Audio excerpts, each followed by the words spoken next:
Hello Naresh అన్న అవునన్నా. అన్న నా పేరు శ్రీకాంత్ అన్న, నేను నోపేట్కి వెళ్ళి కాల్ చేస్తున్నామన్నా. శ్రీకాంత్ అన్న నవాబ్పేట అంటే వికారాబాద్ జిల్లానా? అవునన్నా, మీరు నిన్న వచ్చిరు అన్న ఇడికి, నవపేట తిరిగి వచ్చిపోయారు కదా నిన్న ఇడికి. అన్న ఇది నిన్న మీరు ఇడికి వచ్చి ఏమో మాట్లాడిపోయారంట, చర్చకు రమ్మని చెప్పేసి అది అని చెప్పేసి. మరి ఎడికి రావాలి చర్చకు? మరి దేని మీద చర్చకే? ఆ హిందువుల గురించి, హిందువు ఎవడైతే ఎవడు హిందుత్వం అంటే ఏంది, హిందువులు ఎవడు అదని మాట్లాడారంట కదా నిన్న ఈడ. చర్చకు రమ్మని చెప్పారంట కదా. ఎవరన్నారు? నువ్వు అది పెట్టే ఉన్నాయి దాంట్లో ఉన్నాయి. మా పిల్లాడు అడ్డుకున్నాడు, నిన్ను అడ్డుకుంటే నాతో చర్చకు రావాలి, 2000 బుక్కులు చదివినోడు కాదు, నాతో చర్చకు రావాలి, 2 పేజీలు చేసిన అది మాట్లాడినావు కదా. ఫస్ట్ నువ్వెవరు అసలు? నేను మా అయ్య కూర్చున్నా, మా అయ్య కొడుకుని. అవునా? మీ అయ్య కొడుకుని ఎట్లయింది? ఏంది అసలు? నువ్వు నాస్తికుడవా? నువ్వెవడ కొడుకు? నేను కూడా మా కొడుకు. నువ్వెవడో అన్న నాస్తికుడవా నువ్వు అంటున్నా? ఆహా, నువ్వెవడు? మేము సారీ, ఎవడు అంటే నేను అన్నది మంచిది కానీ నేను ఎవడవని అడిగిన అంతే. నేను అయ్య కుట్టినవా లేదని అడగలే. నీకు నాస్తికుడు అన్నావు కదా నువ్వు. నాస్తికుడు అంటే నువ్వు ఎవరు దేవుడు నమ్మనడవా లేకపోతే హిందువుతావు నమ్మనడవా నువ్వు?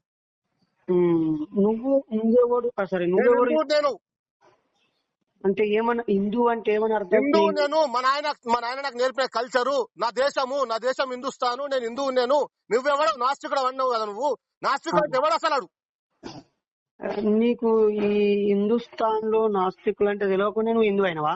నువ్వు నాస్తికుడు కదా. నాస్తికుడు అంటే దేవుడు నమ్మనడవుగా నువ్వు. ఒక హిందూ దేవుడు నమ్మనడవా, క్రిస్తవుని నమ్మనడవా, నువ్వు ముస్లిం నమ్మనడవా, ఎవరు వచ్చా నువ్వు? ముగ్గురు నమ్మనండి. ముగ్గురు నమ్మనప్పుడు హిందువుల దాని గురించి ఎందుకు మాట్లాడతావు నువ్వు? వాళ్ళ గురించి ఎందుకు మాట్లాడవు నువ్వు? ఇప్పుడు నీ ముడ్డికి మట్టి అంటిందని చెప్తే నా ముడ్డి గురించి చెప్తున్నాము. నా ముడ్డి కాదు. నువ్వు గుద్దలు నమ్ముంటే నువ్వు బహిరంగ చర్చకు రమ్మన్నావు కదా. నువ్వు అందరు ఉన్నప్పుడు మాట్లాడాల్సింది. నువ్వు ఏదో రెచ్చగొట్టడానికి వచ్చి నీ అంత స్పీచ్ తీసుకోవడం కాదు. నీతో మాట్లాడడానికి దమ్ము కూడా కావాలనా? అబారే, నీ అసలు ఇంతమంది చూస్తాను తమ్ముడు, ఇంతమంది చూస్తాము. ఎంతో సీన్ ఎంతో. నువ్వు వస్తావా నవ్వుపేట గుద్దలు నమ్ముందా? మళ్ళీ సరే గుద్దలు నమ్ముంటి పను నవ్వుపేట చౌరసగా కూర్చోసుకొని కూర్చుందా నువ్వు? ఒకవేళ నీకు చెప్తున్నారే, నువ్వు అనుకుంటావు కదా గిరిజనులకు ఎవరికి ఇన్ఫర్మేషన్ కూడా చూడు. నువ్వు గుద్దలు నమ్ముంటే, నువ్వు మొగడం అయితే, నువ్వు మీ అయ్యా కప్ప గుద్దడం అయితే, నువ్వు కరెక్ట్ నాస్తికుడు అయితే రాకుండా నవ్వుపేట చౌరసకు రా, కూర్చుందాం, మాట్లాడదాం. నేనేందో నేను చెప్తా, నువ్వేందో నువ్వు చెప్పు. కొడుకు చూస్తా కొడుకు. నువ్వు దమ్ముంటే నువ్వు అన్నావు కదా చెప్పేసి. అరే ఏం లాంగ్వేజ్ మాట్లాడుతున్నారా నువ్వు? నువ్వు రెడీయా? నంబర్ 1 నేను ఫోన్ చేసి మాట్లాడుతుంటే నువ్వు రెడీ అంటే రెడీ. నాకు అర్థమైతే రమ్మంటున్నా కదా పోయి. రమ్మంటున్నా కదా. ఇప్పుడు నేను చెప్పేది కదా, సంస్కారం ఉండి మాట్లాడుతున్నావు నువ్వు. ఒకటి నువ్వు మనిషి అసలు సంస్కారం ఉందా నీకు అసలు? ఇప్పుడు గుద్దల దమ్ము ఉంటే నువ్వు దావకనకు, నేను నాకు లేదు గుద్దల దమ్ము. మొగనువా కాదా అనే డౌట్, ఇది మొగనువా కాదా అనే డౌట్ కాదు. నేను మొగోనా కాదా అనేది నీకు తెలియక్కర్లేదు. ఒక్క నా పిల్లానికి బెడ్రూమ్ లో వెళ్తే చాలు. ఒకవేళ నా మొగతనం తెలవాలంటే మేము హిందువులము సంస్కారవంతంగా మాట్లాడతాం. మేము నీ నువ్వు ఇండియన్ చెప్పినావు రా బాయ్. చర్చకు రమ్మని చెప్పినావు. చర్చకు ఎడికి రావాలి? నువ్వు నవ్వుపేటకు వస్తావా? మేము నీ దగ్గర రావాలా? ఇంకేనా కూర్చుందాం? చెప్పురా బాయ్. నువ్వు నా పిల్లానికి తెలుసు, నా పక్కింటి దానికి తెలుసు. మేము సంస్కారం మాట్లాడుతున్నావు బాయ్. నువ్వు ఇంకేమంటే ఉస్మాన్ వచ్చి చదువుకున్నట్టు నువ్వు చదువుకున్నాక మాట్లాడుతున్నావు. నువ్వు వాగుంటేనే సంస్కారం అంతా కానీ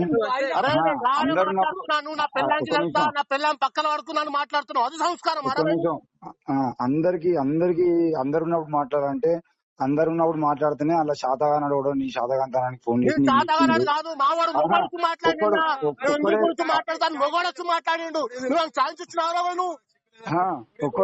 ఆడికి వస్తున్నా అని చెప్పేసి ఆడ ఒక్కడు ఉన్నప్పుడు మాట్లాడలే, ఆడ ఒక్కడంతో ఉన్నప్పుడు మాట్లాడు. బాబు నేను ఇక్కడ నవపేట మండలే, మేము హిందువుమే. ఏం నష్టం కలిగింది? ఏం నష్టం జరిగింది? మొత్తం ఏం నష్టం వచ్చి ఏమైనా చేసిరా? హిందువుల గురించి మాట్లాడు, క్రిస్టియన్ గురించి మాట్లాడు, ముస్లిం గురించి మాట్లాడు. ఎప్పుడు వస్తావు చెప్పు. హలో చెప్పండి. ఆయన ఉరుతాండు గాని ఫస్ట్ మాట్లాడినప్పుడు బహిరంగ చర్చకి రావాలి. నువ్వు మేము నీ చర్చకి అసలు సిద్ధం. నీ అసలు రోజు ఇదే 100 మంది నెంబర్ ఫోన్ చేయరా? ఎప్పుడైనా ఇదే నెంబర్ ఫోన్ చేయను.